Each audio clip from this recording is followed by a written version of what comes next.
Hello guys, this is Gökhan from BFT Packaging. Today I would like to talk about the custom printed napkins, paper napkins. Actually, paper napkins are two kind of papers that can be used. White paper as a standard generally is used in the Horeca businesses, and in natural craft napkins. About the size options, actually worldwide there are three options are used in the food sector: 25 by 25, the open version of the napkin, 33 by 33, and 40 by 40.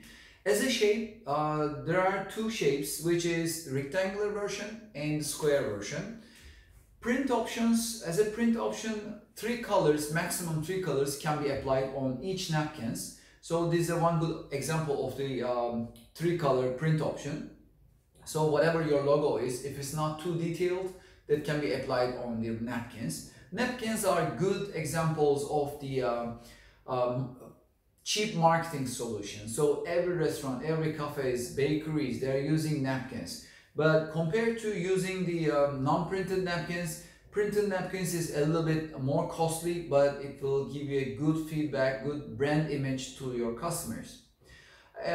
These napkins are coming in the plastic packages. For example, small sizes are 250 pieces per packet, and the medium size are 100 packets, and the big size are 50 napkins in each packet, and all of them are coming in the master cartons actually. Actually, that's all for today about the printed napkins. If you have any comments, any questions about this topic, please let me know. I'll try to answer as much as I can.